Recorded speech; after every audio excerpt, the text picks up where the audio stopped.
뾰로롱 안녕하십니까. 오늘도 왜 이렇게 더운지 말이죠. 진짜 덥습니다. 예. 자, 진실 추적자 사건 반장 시작합니다. 경기도 시흥에서 2명을 살해하고 2명을 다치게 했던 중국 국적 차철남, 오늘 저렇게 신상이 공개됐습니다. 이미 수배 전단을 통해서 얼굴은 익히 알려진 터였죠. 자, 그런데 정면샷 한번 보세요. 가운데 사진. 옅은 미소를 띠고 있습니다. 중국이었으면 고민할 것도 없이 사형수죠. 한국에서는 잘해야 무기징역입니다. 웃음의 의미를 조금은 알 것 같기도 합니다. 자, 오늘 출연자 소개 올리죠. 자, 백다희 아나운서, 양지열 변호사, 박상희 한국열린사이버대 교수, 박지훈 변호사 나오셨습니다. 안녕하세요. 안녕하세요. 예. 선거 유세 차량들 제발 인도 위에 차 좀 올리지 마. 기호 땡번 후보 차량 하신 장재필님. 자, 울산 울주군 한 다리 밑입니다. 어떤 남성이 개로 추정되는 동물을 도축하고 있었어요. 요즘 세상에 이게 가능한 일입니까, 하신 오성성님. 예.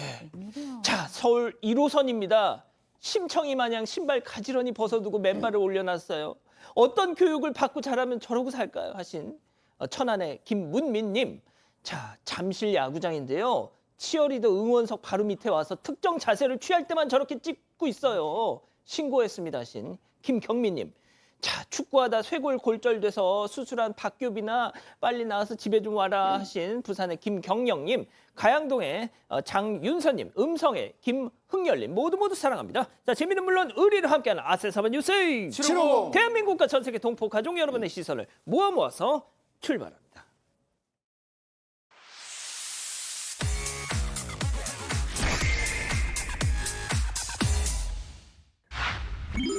유도왕의 최후입니다. 자, 신고받고 출동한 경찰에게 벌어진 놀라운 상황 영상 만나보시죠.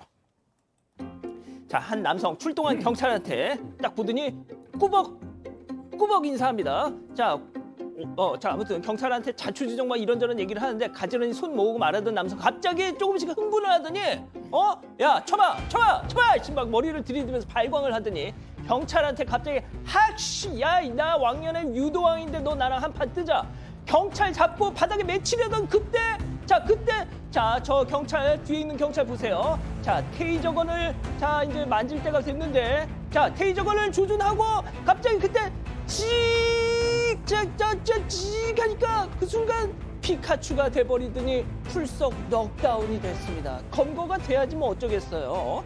자, 왕년에 유도했으면 살갗에 철갑을 둘렀습니까? 아이고. 네, 지난달 6일 오전 5시 20분쯤에 대전 서구의 한 거리에서 발생한 사건입니다. 노상에서 시비 거는 사람이 있다, 이런 신고에 경찰이 출동을 했는데요. 경찰은 현장에서 시비가 붙은 시민들을 떼어놓고 좀 양쪽 입장을 들어봤습니다.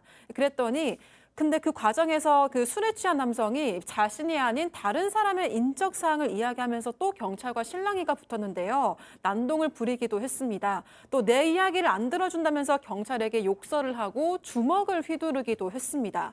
경찰은 처벌을 원하지 않는다는 상대방 의사에 따라서 남성 일행들을 서둘러서 좀 귀가 조치를 시키려고 했는데요. 그런데 남성이 여기에 불응을 하면서 버티다가 갑자기 나 유도왕인데 유도 한판 하자 이러면서 경찰의 팔과 목을 잡고 넘어뜨리면서 몸싸움이 일어나기 시작을 했습니다. 결국 이 다른 경찰이 말리다가 이 허벅지에 테이저건을 쏘면서 이제 상황이 일단락이 됐다고 합니다. 양 변호사님, 이 같은 무도인의 한 사람으로서 따끔하게 한 말씀 좀.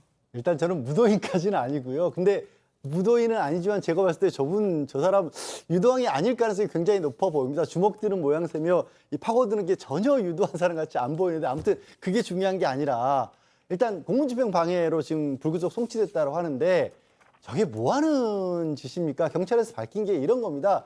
다른 것도 아니고 이 공무집행 방해하면 중요한 데 써야 될 공권력이 낭비되는 거다. 이 시간. 저기 경찰분들 저렇게 행동하는 사람은요, 시간 오래 끌지 말고 빨리빨리 테이크적은 써서 빨리빨리 넘기고 진짜 필요한 일 하세요. 잠깐만, 양 변호사님, 인권 변호사 우리 양지열 변호사님이 빨리빨리 테이저건 쏘고 다른 현장으로 가라. 왜냐하면 명백하게 지금 그 인권이라고 하는 것도 보호될 가치가 있고 필요한 건데, 지금 경찰이 저기에 행정력을 공권력을 쓰는 동안 진짜 보호해야 될 인권들이 보호받지 못하는 거예요. 명백하게 지금 불법을 저지르고 있죠. 더군다나 공권력을 향해서 특별한 이유도 없이. 그러니까요. 좋습니다. 자, 다음 이어가죠. 문어의 꿈입니다. 자, 영업이 끝난 가게 수족관에서 벌어진 충격적인 상황 제보 영상 만나보시죠. 아이, 간밤에 우리 문어들 잘 있었나? 자, 수족관 문을 열어봤더니 문어는 온데간데 없고 홀라당 저렇게 막만 떠 있네. 야, 이거 누가 먹었어?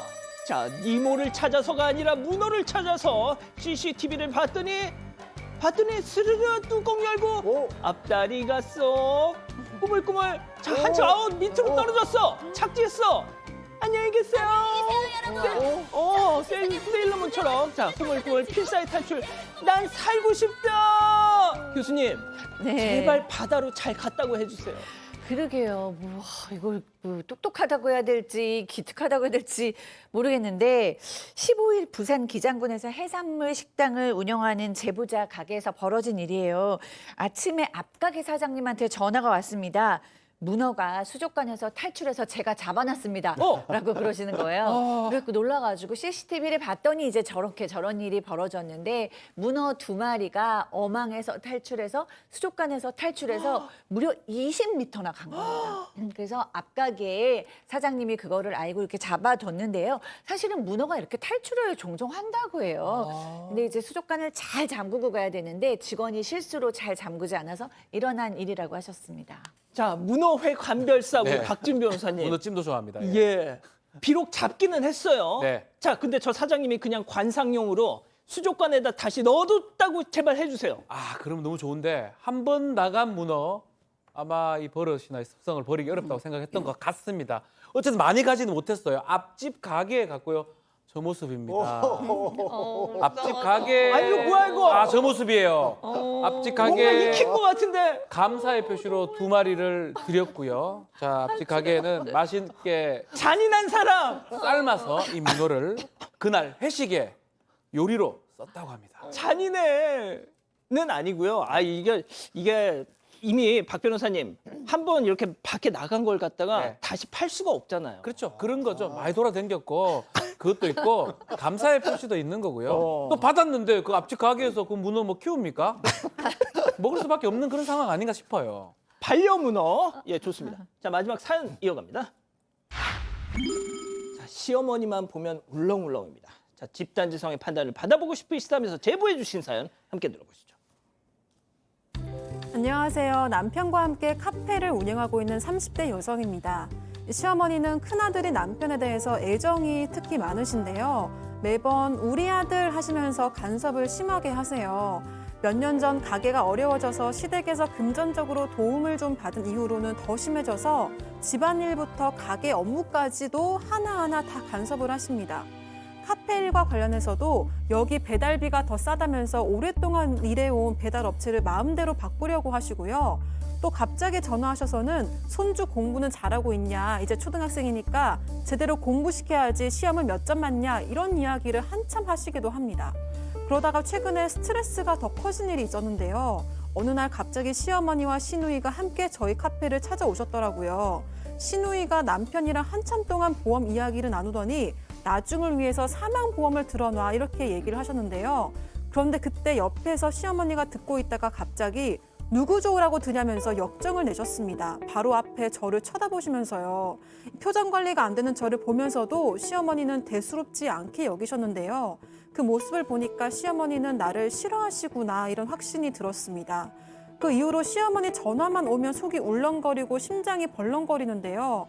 가족이니까 안 보고 살 수는 없지만 그렇다고 계속 간섭을 받아들이기에는 제 마음이 너무 힘들어서 어떻게 해야 될지 모르겠습니다. 자, 기다리고 기다리셨던 부처 해저타임 6천여 분의 우리 가족 여러분들 채팅창에 OX로 함께 참여해 보시고요. 자, 먼저 사연자 며느리입니다. 어머님, 아니 박상희 여사님, 누구 좋으라고 지훈애비 보험을 드냐 해서 누구는 저를 지칭하신 거죠. 행여라도 아들 목숨값 이 며느리가 받을까 봐 그건 용납을 못하겠다 이 말씀인 거죠. 며느리도 자식이라는데 어쩜 그렇게 잔인하실 수가 있어. 카페 어려워진 게 제 탓인가요? 왜 이렇게 저를 못 잡아먹어서 안달이실까요? 동그라미. 교수님, 올라오는 거 안 올라오는 거? 다음 얘기 아, 들어봐야 될 것 그렇습니다. 같아요. 시어머니 네. 얘기 들어보셔야죠. 그래 타해 너 말 잘했다. 네 말 맞다. 나 며느리도 자식이니까 이렇게 간섭을 하는 거지. 야 남이면 내가 이렇게 하겠냐? 그리고 카페 어려워진 거 네 탓 맞아. 아무리 부모 자식 아니어도 공짜가 어딨어. 부모 도움 받았으면 이 정도는 각오해야지. 네가 우리 아들 내줘 잘했어 봐라. 지 못난 건 생각도 못하고 이거 했습니다. 아주 심하네요. 예. 전 아까 예. 동그라미로. 아우 지조 없어 정말. 자 일단 교수님부터요. 네, 좀 들어보고 싶었거든요. 왜냐하면은 며느리하고 시어머니의 다 그 갈등이 딱 한 명만의 잘못이 요즘 스타일에는 옛날에는 정말 엄하시고 냉정한 시어머니가 많으셨는데 요즘은 시어머니들께서 마음고생도 너무 많이 하셔가지고 좀 들어보고 싶었어요. 근데 이 경우에는 시어머니께서 좀 말을 함부로 하시는 게 있으신 것 같습니다. 그런데 저는 이제 며느리 편이기는 한데 시어머니께서 누구 좋으라고 버럭하셨을 때는 며느리가 싫어서보다 저는 아들의 사망을 얘기하는 것 자체가 싫으셨을 것 같거든요. 그래서 더 이렇게 그렇게 버럭 나오신 것 같은데 여기서 며느리가 왜 상처받는지는 알겠기 때문에 며느리가 마음이 아프겠다에 한 표 더. 그렇군요 양 변호사님. 뭐 요즘엔 그런 경우조차도 불편해들 하시지만 시어머니 입장에서 간섭을 보통 하시는 게 뭐 집안 살림살이, 뭐 음식이 좀 제대로 안 됐다거나 뭐 집이 좀 엉망이라든가 이런 얘기, 야, 왜 아들이 이렇게 여유였냐 뭐 이런 말씀까지는 그나마 좀 많이 할 수도 있다고 치지만 이제는 업무에까지도 얘기를 하시잖아요. 글쎄 빌려준 돈이 있어서 그걸 갚아라는 얘기라면 당연한 얘기지만 이건 좀 선을 많이 넘으신 것 같고요. 그리고 부부의 사이에서의 사망보험이나 이런 것들은 사실 그 가정의 일인 겁니다. 그 가정의 일이기 때문에 상속이라든가 이런 데서 항상 배우자가 우선되는 거예요. 이건 손을 좀 넘으신 것 같습니다. 자 백다현 아나운서. 네, 좀 사연자가 조금 안타까웠다는 생각이 들었고요. 저는 좀 본인 마음이 괜찮아질 때까지 그냥 좀 거리를 두시는 게 더 좋을 것 같다는 생각을 해서 너무 죄책감 가지지 마시고 그냥 좀 연락을 조금 안 받는 것도 좋지 않을까 이런 생각을 했습니다. 박 변호사님 죄송합니다. 아닙니다, 예. 아닙니다. 이 시어머니가 뭐 잘했다 이런 전 뉘앙스는 아이, 아니고요. 그렇죠. 잘못한 거는 뭐 누가 봐도 뻔한 맞아요. 거고요. 네. 다만 이제 스타일 차이 같아요. 과연 며느리가 이 시어머니를 완벽하게 바꿀 수 있느냐는 사실 의문스럽기도 하고 좀 전에 조금 얘기가 나왔긴 했는데 그냥 놔두는 게 오히려 낫지 않나 그런 의미에서 시어머니가 뭐 잘했다 이런 건 아닙니다. 아이, 그럼요. 스타일 차이, 보험 얘기도 마찬가지고 그런 의미에서 조금 무시하셨으면 해요. 그걸 갖고 막 따져 묻고 어떻게 해보겠다 이렇게 하면 더 스트레스 받지 않을까 그렇게 생각을 해봅니다. 그렇군요. 자 우리 가족 여러분들. 네, 리리님. 거리 두세요. 세상 무너지지 않습니다라고 하셨고요. 그리고 김말남님은 한쪽 귀로 듣고 한쪽 귀로 흘리세요라고 하셨습니다. 좋습니다. 자, 사반 제보 메일과 카톡 제보 채널에선 많은 사연 제보 기다리고 있고요. 첫 번째 사건 이어갑니다.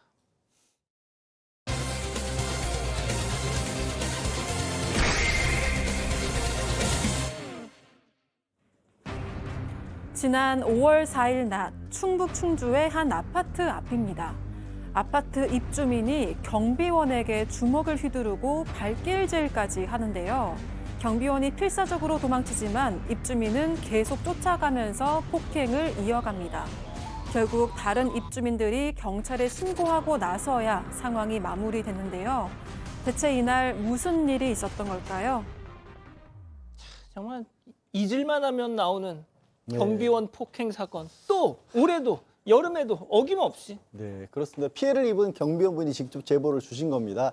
지난 4일이었다고 합니다. 오전 9시 반 정도에 한 입주민이 경비원을 찾아와가지고 어떤 남자가 아침부터 막 소리 지르고 욕설하고 한다라고 그렇게 얘기를 했다랍니다. 그래서 찾아가가지고 아니 왜 아침부터 지나가는 사람한테 그러시냐, 소리 지르고 욕설하시냐, 얼른 집에 들어가서 주무셔라라고 잘 달래서 보냈답니다. 그런데 한 12시쯤 됐을 때 처음에 그 욕설을 들었다는 그 입주민 있지 않습니까? 그분이 다시 경비원한테 나 지금 참기 어렵다. 나한테 전화해가지고 사과를 하면 내가 경찰에 신고를 안 하겠다. 그래서 내 연락처를 그 욕설을 했던 남자에게 전달을 해달라라고 했다랍니다. 그래서 경비원분이 또 그 사람 찾아가가지고 이러저러한 사정이 있는데 연락처 받겠느냐라고 했더니 또 달라고 하더래요. 그래서 연락처 알려줬답니다. 그런데 잠시 후에 처음에 연락처를 주라고 했던 그 피해를 입었던 입주민 있지 않습니까? 그분이 경비원한테 다시 찾아와서 얘기를 하는 거예요. 뭐라고요? 그 남자가 전화해서 또 욕설을 했다. 화해하라고 서로 연락처를 주고받게 해줬더니. 주설을 했는데 또 욕설을 했다. 그러니까 경비원분이 이제는 제가 관여할 수 있는 문제가 아닌 것 같습니다. 경찰에 신고를 하십시오라고 본인은 이제 정리를 하셨답니다. 자, 입주민 간 다툼을 중재하신 것밖에 없어요. 이 경비원분은. 자, 아무튼 그렇게 마무리됐다고 생각을 했는데 얼마 후에 황당한 전화를 받습니다. 체크포인트 짚어보죠. 야, 너 죽고 싶지? 자, 이게 무슨 얘기인지 직접 얘기 들어보시죠. 이제 그분이 전화가 왔어요, 저한테. 아니, 사장님, 아까 저기 전화되고 사과시간 전에 욕을 했어요. 그랬더니 그 전화되고 나한테 막 욕을 하는 거예요. 이 너 죽고 싶지? 욕을 해. 너 죽고 싶은 거지. 아니, 용건이 뭐야, 용건이? 하고 욕을 끊어버렸어요. 그랬더니 한 주머니가 전화가 오더라고요. 그 전화 안 받았어요. 그때 이제 경비실로 이제 내놓더라고요. 자, 박 변호사님. 아이고, 같은 아파트 사시는 입주민들끼리 좀 잘 좀 해결하시지. 중재하신 죄밖에 없어. 그렇죠. 이 경비원 이 제보자 얘기에 좀 따르면 사실은 욕을 그렇게 할 필요가 있냐, 욕설할 이유가 있냐라고 전화를 드렸고요. 그러니까 그때부터 바로 욕설을 했대. 너 죽고 싶지라고 이렇게 욕설을 퍼붓고 계속 욕설을 하기 때문에 사실 듣기 싫어서 전화를 끊었다고 해요. 그 이후에도 2번 정도 전화가 왔는데 그걸 안 받으니까 결국은 경비실에 이 사람이 찾아왔다라고 하고요. 경비실 문을 열고 들어가서 또 얘기를 하니까 아, 사장님 아까 그 사과하라고 했는데 왜 욕을 했습니까? 라고 당연히 그 중재 얘기를 했는데 예. 그 순간 갑자기 욕을 하면서 이 XX 하면서 제보자를 향해서 주먹질을 했기 시작했다고 자, 합니다. 백다희 아나운서가 그 영상을 보면서 좀 설명을 해주시죠. 네, 제보자 주장에 따르면 이 가해 입주민이 갑자기 주먹을 휘두르는 바람에 어떤 방어도 하지 못한 채 한 대 맞고 그대로 바닥에 쓰러졌다고 합니다. 그런데 계속 폭행이 시작이 됐고요. 네, 제보자는 그래서 바닥에 떨어져 있던 이 쓰레기 줍는 저 긴 막대가 그 집게인데요. 그걸 손에 쥐고 못 때리게 좀 머리 쪽으로 휘두르면서 도망을 쳤다고 합니다. 하지만 가해 입주민은 계속 발길질을 하면서 죽어 이런 소리를 치면서 쫓아왔다고 합니다. 그래서 다른 입주민들이 이 상황을 보고 이 경찰에 신고한 뒤에야 폭행이 마무리가 됐는데요. 제보자는 맞은 뒤에 이 코와 눈에서 피가 많이 나서 또 정신이 없었던 상황이었기 때문에 당시 그 상황들이 기억이 제대로 나지 않는다고 합니다. 자, 교수님 보시면은 저 경비원분께서 손으로 얼굴을 계속 훔치세요. 그게 뭐냐면 피를 닦는 모습입니다. 얼마나 피를 많이 흘렸는지 손수건 하나가 다 적실 정도였다고. 네, 폭행 당시에 피가 정말 많이 났었대요. 그래서 막 옷이 다 피로 물들 정도였다고 합니다. 그것뿐만이 아니라요. 병원 진단 결과 치아도 부러졌고 코뼈 골절, 안화 골절, 전치 오주입니다. 너무 심각하죠. 제보자의 아내께서는 병원에 가서 남편의 얼굴을 보고 정말 너무 깜짝 놀라고 피가 거꾸로 솟으셨다고 합니다. 남편의 옷은 피투성이었고 또 입과 코 모두 피가 흘러서 막 얼굴에 말라붙어 있었고요. 이마와 팔뚝도 찢어져서 봉합된 상태였고요. 눈은 퉁퉁 부어서 눈을 뜨지도 못하시는 상태였다고 합니다. 그리고 또 그 후에 정신적인 충격도 당연히 왔겠죠. 그래서 남편이 병원에 혼자 있는 거를 못 있겠다고 얘기를 한다고 합니다. 그리고 한 일주일 정도는 마음의 상처 때문인지 말도 한마디도 하지 않으셨다고 합니다.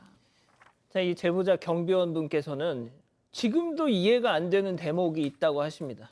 얘기 더 들어보시죠.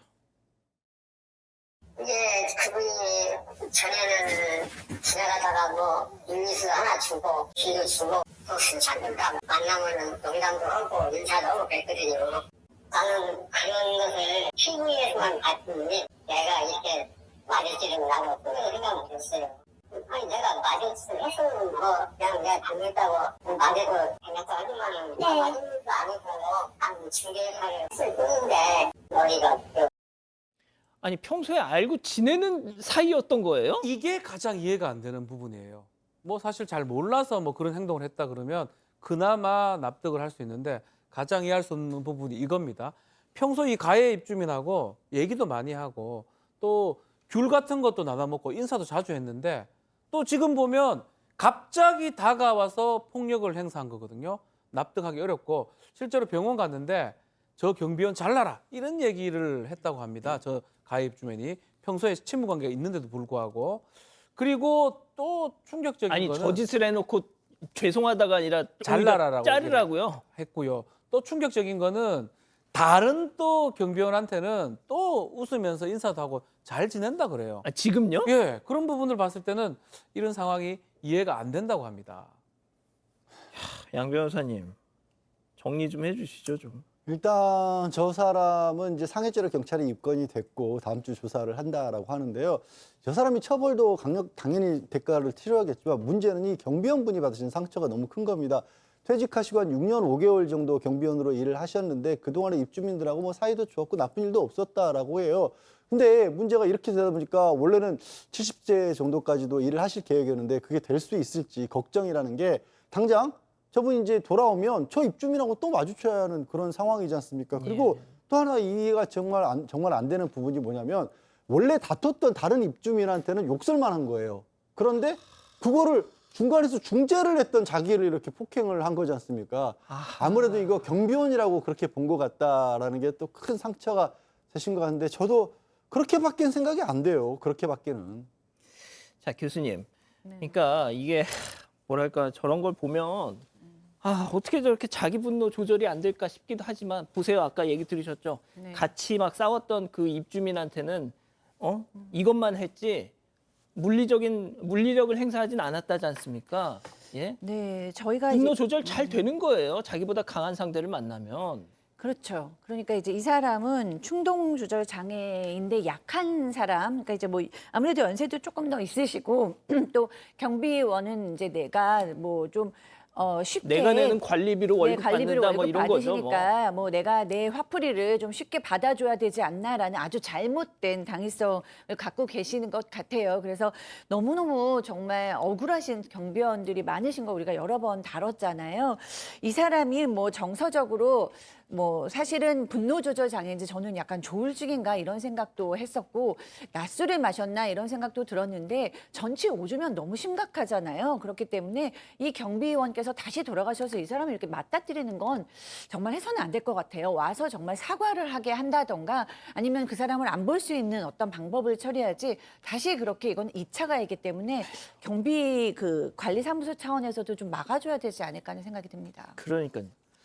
자, 첫 번째 이렇게 정리하고요. 두 번째 사건 이어갑니다.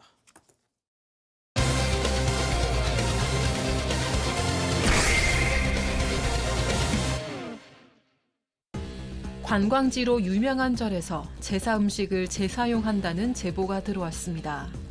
많게는 수백만 원씩 제사 비용을 받으면서 나물과 부침개는 하루 이틀, 과일은 며칠씩 그대로 둔다는 주장입니다. 무슨 일이 있었던 건지 알아봅니다. 이 경남 지역의 이 봄철 벚꽃 명소로 유명해서 이 불자들뿐 아니라 관광객들도 정말 많이 찾는 어떤 사찰이 있는데요.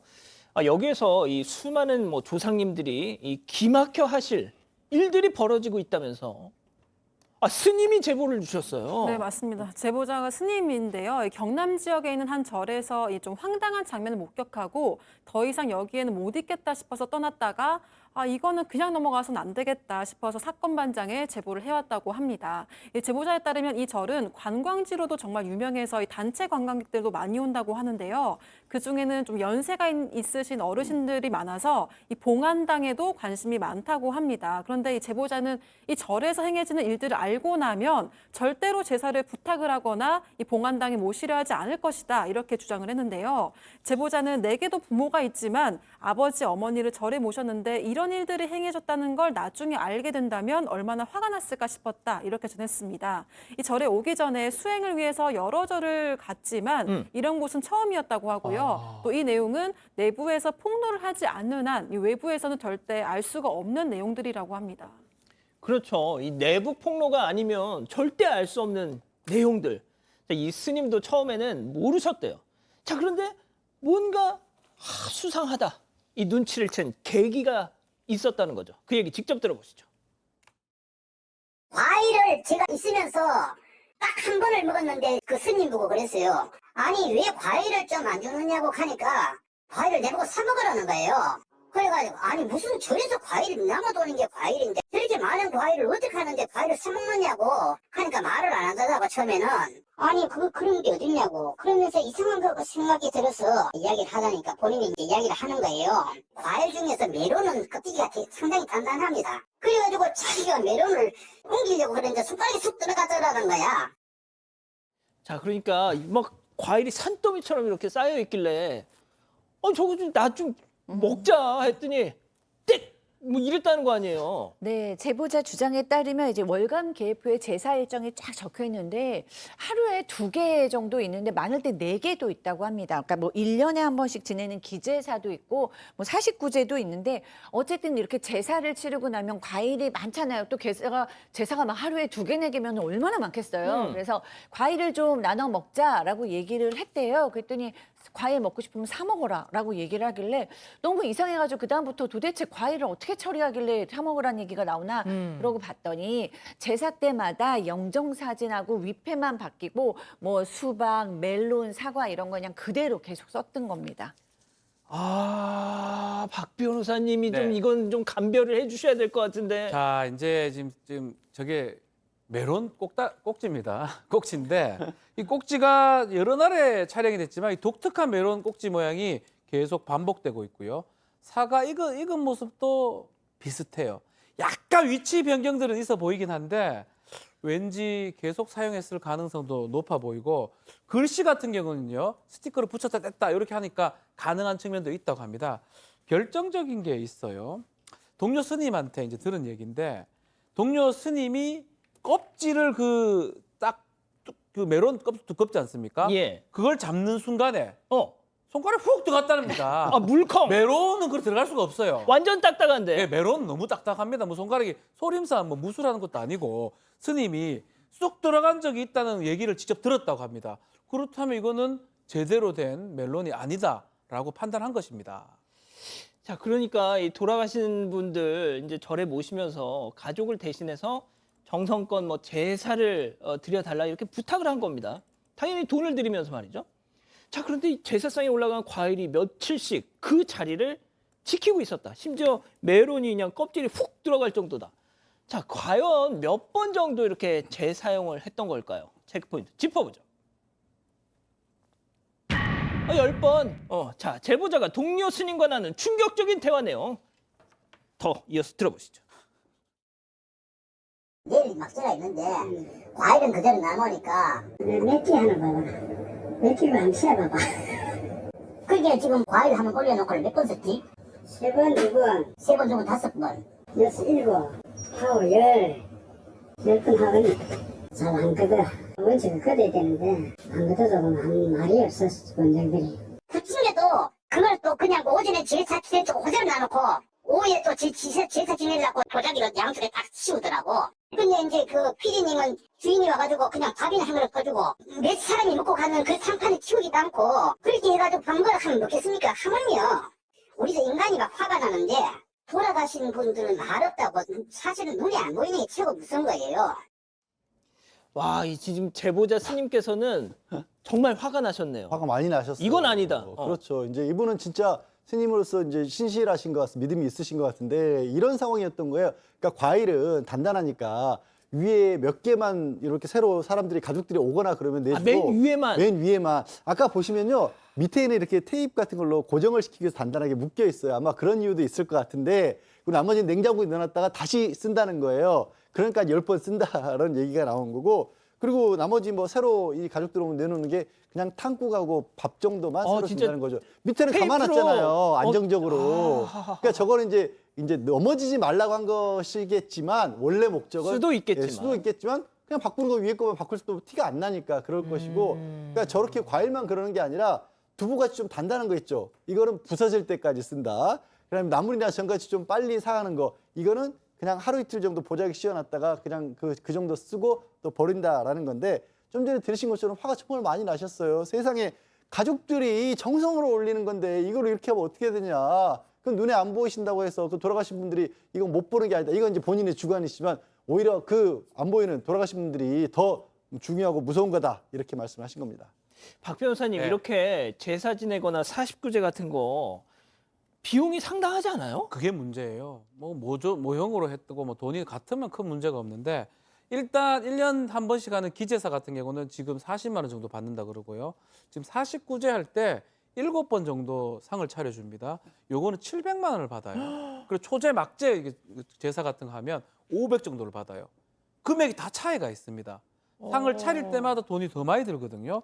그리고 이 제사를 부탁하는 거는 그 입장에서는 정성스럽게 새롭게 매번 음식을 차릴 거라고 예상하고 그만큼 돈을 지급하는데 지금 스님이 예상하기로는 똑같은 지금 과일을 계속 반복해서 지금 하고 있기 때문에 이 부분은 좀 잘못된 거 아니냐, 사기 아니냐 이렇게 생각을 한다라고 하고요. 또 최근에 이 봉안당 사기 사건이 문제되긴 했다고 합니다. 그래서 돈을 줬는데 고령의 신도들이 결국은 계약이 안 됐, 뭐 몇백만 원, 몇천만 원까지 손해를 봤다 해서 뭐 요거는 요건하고 관계는 없는데 요거 때문에 지금 사기죄로 지금 조사도 받고 있고 뭐 개인 비리라고 선을 그은 상황입니다. 자, 일단 뭐 이 제보자 스님의 주장이라는 점 뭐 합리적인 의심은 충분히 가능하지만 말이죠. 자, 저희가 저희 제작진이 해당 사찰에도 직접 연락을 해봤잖아요. 네, 그렇습니다. 해당 사찰에 연락을 해서 그 입장을 들어봤어요. 그랬더니 뭐 전혀 아니다라고 얘기를 하고 있습니다. 일단은 음식을 재사용하지 않습니까? 라고 물어봤더니 아닙니다. 그렇게 안 합니다. 누가 그런 소리를 합니까? 라고 얘기를 했어요. 그러면 제사가 바뀔 때마다 음식을 새로 차리시느냐라고 물었더니 그렇다. 이거 누가 잘못 알고 그렇게 말한 것이다 라고 얘기를 했어요. 근데 하루에 제사 여러 번 드리시는 경우도 있지 않냐라고 질문을 했더니 그렇게까지 제사 많지 않고 일주일에 그냥 한두 건 정도 있을 때도 있고 또 일주일에 하나도 없는 때도 있다라고 얘기를 했습니다. 그리고 그 제사 비용도 기제사의 경우는 100만 원 넘지 않고 49제의 경우에는 좀 횟수에 따라서 금액이 달라진다라고 설명했습니다. 아, 뭐 이게 사실이라면 정말 부처님 노하실 일입니다. 자, 두 번째 이렇게 정리하고요. 별별 상담소 이어갑니다.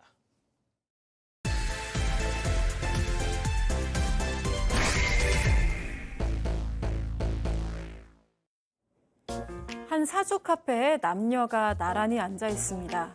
역술인이 사주를 봐주면서 남성과 웃으면서 대화를 나누고 있는데요.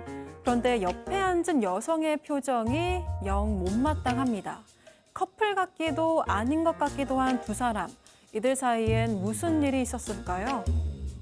자, 실제 사연을 당사자 특정을 이유로 일부 각색했다는 점 먼저 말씀드리고요. 자, 오늘 사연의 주인공은 사회초년생 새내기 직장인입니다. 자, 일과 사랑 두 마리 토끼를 다 잡고 싶었다. 네, 그렇습니다. 이제 막 사회 첫 발을 디딘 초년생 20대 초반의 20대 여성이고요. 대학 졸업하고 요즘 참 취업하기도 힘들다는데 원하는 직장에 딱 붙어서 게다가 희망하는 부서에 배치가 됐고요. 심지어 주변에 직장 동료들도 전부 친절했대요. 그 와중에 거기 또 같은 입사 동기랑 또 뜻이 잘 통해가지고 퇴근 후에 따로 뭐 밥도 몇 번 먹고 이른바 썸을 타기 시작하는 겁니다. 이때까지만 해도 정말 좋았던 거예요. 이때까지만 해도 그러면 그 다음은 어떻게 되는데요? 네, 하루는 여성이 출근을 했는데 좀 당시에 좀 유행하고 있던 두바이 초콜릿이 여성의 책상에 놓여져 있었다고 합니다. 그래서 전날 점심시간 때 여성이 동료들한테 두바이 초콜릿 먹어보고 싶다 이런 이야기를 했나 봐요. 그래서 자연스럽게 썸남이 생각이 나서 이 초콜릿 사진을 찍어서 고맙다고 메시지를 보냈습니다. 그런데 좀 답장이 의외였는데요. 왜요? 썸남이 나 아닌데? 이렇게 좀 당황해 하는 거예요. 그래서 여성도 이거 뭐지? 어떻게 된 거지? 하고 혼란스러워했습니다. 그런데 그날 밤에 직장 상사인 박 씨에게서 갑작스럽게 카톡이 왔습니다. 초콜릿 잘 먹었지? 1+1으로 산 거니까 부담 갖지 마. 이러면서 자신이 초콜릿을 준 사람이라고 조금 은근슬쩍 티를 냈다고 합니다. 아, 저 양반이 준 거였군요. 네, 근데 이날부터 이제 원하지 않는 분위기가 흘러가는 거예요. 일단 이 직장 상사인 박 씨는 9살이 많은 미혼 남성이에요. 근데 그동안 뭐 한 번도 친하게 지낸 적도 없고 마음을 표현한 적도 없는데 이렇게 은근슬쩍 이렇게 마음을 표현한 겁니다. 그랬더니 막 주변에 직장 동료들이 이 여성 지나가면서 뭐 잘해봐 라고 얘기를 하고 막 웃으면서 자기네끼리 막 수근덕거리고 그러는 거예요. 근데 이 여성은 이 박 씨가 별로 마음에 안 들었어요. 이상형하고는 아주 거리가 멀었거든요. 뭔가 불쾌해지기 시작했어요. 그럼요, 박 씨는 옆에서 사람들이 약간 놀리면 그걸 즐기는 거예요. 부끄러운 듯이. 그래서 친구들한테 고민을 토로하니까 친구들이 이거 서동요 기법 아니야? 막 얘기를 하는 거예요. 서동요 기법이 그러니까 주변에 막 소문을 터뜨려서 분위기를 막 이렇게 만들어가는 거잖아요. 뭐 네. 서동이 선화공주랑 결혼을 한대, 뭐 사귄대 막 이렇게 해서 그래서 이미 소문을 다 내놓는 거 아니냐라고 이제 불쾌해지기 시작했습니다. 야, 백제 무왕과 신라 선화공주의 이 정말 그게 옛날 얘기니까 그러려니 하지. 요즘은 그거 진짜 범죄입니다, 그거. 큰일 나죠. 큰일 예. 나죠. 이게 끝이 아닙니다. 어느 날 외근을 나갔는데 박 씨하고 둘이 남게 됐고요. 박 씨가 동료들 주기 위해서 커피 좀 사러 갈까 이렇게 제안을 했다고 해요. 그래서 커피 사러 들어갔는데 그 커피는 역술인이 상주하는 그 역술 사주 카페 같은 데예요. 아, 무슨 별다방 이런 거 아니고. 예. 그래서 박 씨가 내 사주 하나 볼까 이렇게 얘기를 했다고 하고요. 그러면서 역술인한테 제가 지금 좋아하는 여자가 있는데 이 여자하고 잘 될까요?라고 질문하면서 이 여자가 긴 생머리에 사투리를 구사한다라고 얘기를 합니다. 똑같아요. 아, 지금 당사자 옆에 당사 앉혀놓고. 옆에 있는데 어. 나랑 똑같은데? 어. 그러니까 역술인은 뭐 눈치챘는지 몰라도 안 돼! 연상이랑 잘 돼! 라고 얘기를 했다고 합니다. 아, 그러니까- 너는 연상 스타일이야. 그러니까 박 씨가 화를 내면서 난 연하 좋아한단 말이야! 라고 얘기를 했다고 해요. 그러면서 이 제보자 입장에서 상당히 놀랐습니다. 아니, 역술인 말하는 거 그렇게 자기가 부정을 할 거면 거기 왜 갔어? 교수님. 네. 근데 이제 뭐 그렇게 해서 역술이한테 화를 낸 건 둘째치고 이 여성은 너무 이제 불쾌해지고 이걸 어떻게 해야 되나 고민이 되잖아요. 그래서 고민을 하다가 이거는 얘기를 해야겠다라는 생각이 들어서 오면서 저 사실 사귀는 남자 있어요라고 얘기를 한 거예요. 잘 진짜. 대처를 했죠. 그랬더니 아니 같은 회사, 우리 회사입니까? 막 이렇게 물어보더래요. 그래서 아니다라고 얘기하고 이제 회사로 들어왔는데 너무 심란해가지고 탕비실에 갔더니 그 썸남이 와 있었어요. 오. 그래서 그 썸남하고 이제 좀 홀가분한 마음으로 막 웃으면서 얘기를 했는데 그때 딱 문을 열고 박 씨가 들어온 거예요. 아우. 네, 근데 보통 때 뭐 약간 쑥스러움이 있던 박 씨의 모습은 어디 가고 싸늘한 표정으로 노려봤다고 합니다. 진짜 이러다가 또 사건이 벌어지는데. 그러니까 여기서 거기서 그친 게 아니라 뭐하러 그다음 그때 탕비실을 들어가 또. 아무리 탕부실에 들어서 뭘 봐도 그렇죠. 갑자기 그날부터 이날부터 막 일하는 걸 가지고 꼬투리를 잡는 거예요. 뭐 몇 번을 말해도 못 알아듣냐 막 갑자기 소리를 질러대고요. 특별한 이유도 없이 이 원래 여성이 하던 업무를 다른 직원한테 넘겨버리기도 하고 심지어는 뭐 업무로 연락을 해도 그냥 뭐 예를 들어서 내부서에 메신저 같은 거 보내잖아요. 대놓고 그냥 무시를 하는 겁니다. 이렇게 되면 사무실 분위기가 어떻게 되겠습니까? 정말 뭐 주변 사람들도 다 불편해지니까 다른 직장 상사가 오랜만에 우리 회식이라도 합시다. 분위기 좀 풀어보려고 그렇게 자리를 마련했답니다. 그래서 예. 처음에는 이 박 씨도 그냥 뭐 기분 좋은 것처럼 뭐 그냥 잘 어울렸대요. 근데 갑자기 여성한테 너 대학이 어디더라? 어디 대학교 나왔더라? 라고 물어보더라는 겁니다. 왜요? 그래서 여기 나왔습니다. 라고 했더니 갑자기 막 묻더래요. 거기가 무슨 어디 대학교라고? 뭐 나는 그 인서울 아닌 잘 몰라서 그래서 막 그렇게 막 비웃는 거예요. 그 자리에서 사람들 많은 데서. 자, 결국 이 회식 자리에서 이 박 씨와 이 사연자 여성이 정면으로 맞붙었습니다. 자, 직장 상사 이 박 씨 역의 박지훈 변호사, 새내기 직장인 여성 역엔 백다혜 아나운서, 그리고 또 다른 상사 역엔 양지열 변호사. 별별 극장 레디 액션. 다혜 씨 그렇게 안 봤는데 어릴 때 그 좀 놀았는데 잘 놀았어. 저 장학금 받고 들어갔거든요. 그리고 대학교 간판보다 중요한 게 열심히 지금 잘하는 게 중요한 거잖아요. 야야야 신입이면 열심히 해야지. 아니 근데 벌써부터 그 사내 연애를 하고 그래 너무 바빠 보이네. 지훈 씨 술 취했어? 그만해. 이거 괜히 고백당했다가 거절당하니까 그런 거 아니야? 나 다혜 씨 잘 되라고 하는 거야. 진짜 순수한 선배 입장에서 그 애정 섞인 조언 같은 거는 할 수 있는 거 아이가? 좀 들어보라고. 그거 아니잖아요, 지금. 제가 남자친구 있다고 한 이후부터 계속 저 괴롭히셨잖아요. 일 못해서 그 한 소리 좀 했다고, 회식 자리에서 농담 좀 했다고, 대학 얘기했다고, 그걸 다 괴롭힌다고? 이거 진짜 생사람 잡네? 왜 생사람 잡아? 예, 여기서 오늘의 궁금증 짚어보죠. 와우, 예. 이거 뭐 그냥 교수님이 한 말씀 해주셔야죠. 네. 이 지훈 씨는 지금 자존심이 많이 상한 거죠. 아니에요. 거절을 그 성인의 어떤 거절로 받아들여야 되는데 그게 아니라 나를 무시하는구나 이렇게 이제 받아들여서 자존심이 상하고 그걸 혼자서 해결하지를 못하고 또 약간 권력을 이용해서 뭐 위에 사람의 아랫 사람 가리키는 것처럼 그 권력과 통제를 이용해서 본인의 자존심을 좀 회복하고 싶은 거죠. 너 나 함부로 할 수 없어. 나 그렇게 무시당할 사람 아니야. 나 그렇게 후진 사람 아니야. 이렇게 얘기하고 있는데 네, 안타깝죠. 감정적으로 미숙한 미숙한 네, 우리 지은 씨가 아닌 지은 씨. 네. 이거 뭐 법적인 건 아니니까 일단 양 변호사님한테 제가 먼저 여쭤볼게요. 이거 이 박 씨와 이 사연자가 잘 될 가능성은 이제 없는 거죠? 없죠. 절대 없죠. 그리고 박 씨가 저러니까 나이를 그렇게 좀 먹도록 아직까지 연애를 못하고 있었던 거고 연애를 못하다 보니까 자존감도 상하고 능력도 또 자기 스스로 없어 보였겠죠. 그러다가 내가 과시할 수 있는 건 직장 상사라는 거 하나밖에 없었던 거예요. 근데 그거를 자기 딴에는 무시당한다고 생각했으니까 저렇게 정말 쪼잔한 짓을 하고 있는데 계속 그렇게 쪼잔하게 하면 평생 혼자 삽니다. 제가 약간 우리 양 변호사님 말씀 들으면서 뭐 약간 막 뭐 찌르는 왜 것 같아. 본인이 그래? 본인은 안 그러잖아요. 뭐 나이 많고 뭐 결혼 못하고 했다니까 박 변호사님 은근히 기분 나쁘다 저. 네, 저도 뭐 근데 이제 그러면 그럴수록 또 사실은 더 잘해야 되는데 반대로 좀 행동을 하시잖아요. 또 옆에 많은 분들이 보고 있거든요. 그러면은 박 변호사님 어차피 안 돼요, 그 여자랑. 아니 서동요 분위기를 만들려면 전제 조건이 있어요. 어떤요? 다짜고짜 그렇게 서동요를 만드는 게 아니라 누가 봐도 좋아 보일 만큼 잘해주고 상대방도 거기에 호응을 하면 그 다음부터 소문을 퍼뜨리는 거예요. 제가 해봐서 알아요. 그러면 안 됩니다. 저렇게 다짜고짜 소문부터 퍼뜨리면. 혹시 지금 사모님? 그렇죠.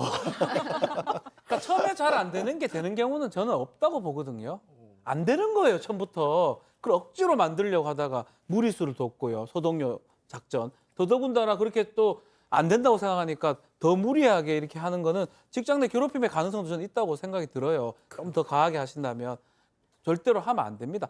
더 안 되고 인연이 있을 거예요. 거기 가서 인연인데 가가 해야지 엉뚱한 연상 만나라고 안 갑니까? 자, 우리 가족 여러분들 뭐 너무 좋아하시네. 네, 고망진님 직장 생활 참 피곤하네요라고 하셨고요. 슈퍼맨님도 직장 내 괴롭힘 맞는 것 같습니다라고 하셨습니다. 자, 별별 상담소 이렇게 정리하고요. 글로벌 픽 이어갑니다.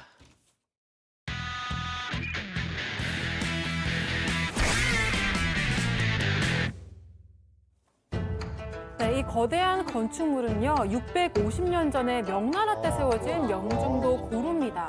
중국에서 현존하는 가장 큰 누각형 구조물이기도 한데요.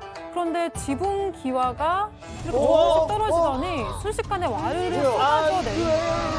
네, 뿌연 연기를 흩날리면서 관광객들 위로 우수수 떨어지는데요. 그러자 놀란 사람들이 얼른 뒤로 도망을 치고 있죠. 몇 년 전부터 계속 기와가 떨어져서 지난해 보수공사를 마쳤는데 이 소용이 없었던 건지 결국 무너지고 만 겁니다. 이거. 네, 정말 다행히도 인명피해는 없었다고 하는데요. 관련 부서에서 일대를 통제하고 정확한 원인을 조사하고 있다고 합니다. 아이고, 자, 다음 이어갑니다. 자, 신랑 신부입니다. 각자 케이크를 든 채 무대 위에 서 있죠. 이제 막 결혼한 두 사람을 축하하기 위한 행사가 진행 중인데요. 함께 촛불을 이렇게 부르려고 합니다. 촛불을 부는데 자, 보세요. 화르르! 오른쪽 불이 신랑과 신부의 얼굴을 덮칩니다. 왜 그랬어? 저 옆에 서 있던 하객이 신랑을 향해서 스프레이를 뿌렸는데 이게 화염방사기처럼 된 거예요. 아이고, 바보야. 놀란 두 사람이 얼른 옆으로 피하고 신랑은 뒤로 쓰러지기까지 했습니다. 그러니까 학교 다닐 때 왜 졸아? 그래도 불이 순간적으로 올랐다가 바로 꺼진 거라 화상 같은 큰 부상을 입지는 않았다고 합니다. 결혼 축하 행사도 예정대로 잘 마무리됐다고 합니다. 자, 다음 이어갑니다. 넓은 공터 한가운데 사람들이 직접 만든 커다란 저기 로켓입니다. 로켓이 놓여 있습니다. 불을 붙이고 희뿌연 연기가 사정없이 뿜어져 나오는데요. 남성이 다급하게 달려와 몸을 숨깁니다. 근데 어쩐지 뭔가 불안불안합니다. 왜요? 과연 뭐가? 로켓이 자, 펑! 언제 터져? 펑! 어머. 터져버리더니 불꽃이 사방으로 날아갑니다. 지금 왜 카메라 쪽으로 온 거예요? 지금? 카메라 아슬아슬하게 옆으로 피했습니다. 지지대가 쓰러지는 바람에 이게 로켓이 서 있었던 게 아니라 하늘로 솟은 대신 폭발해버린 겁니다. 자, 사실 이 로켓은 풍요와 안녕을 기원하기에 하늘의 신에게 쏘아올리는 일종의 메시지라고 하는데요. 정상적으로 발사되면 빙글빙글 돌면서 보시죠. 저렇게 하늘로 올라간다는 저건 정말 신기하고 아름답네요. 야, 마지막 이어갑니다. 네, 귀여운 강아지 형제가 뼈다귀 간식을 두고 다투고 있습니다. 동생이 앙칼지게 짖으니까 뼈다귀를 꼭 준 형이 으르렁거리는데요. 결국 보다 못한 주인이 동생 몫을 가져다 줍니다.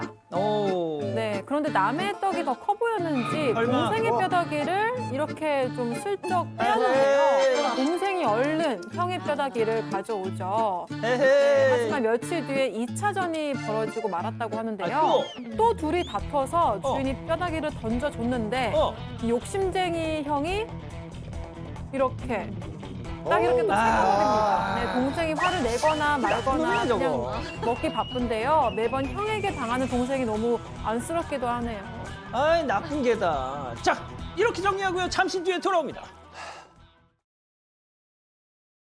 이런 건 어렵게 찾을 필요 없고 이건 줄 설 필요 없고 이제 쉽게 살 거야. 언제 뭐 어렵게 사셨나? 짧은 인생 더 짧아지고 싶어? 짧은 인생을 좋은 것으로 컬리. 자, 다음 4번 문제로 넘어가 볼게요. 혹시라도 방해될까? 모든 순간 조용하게. 타이어, 본질에 대하여.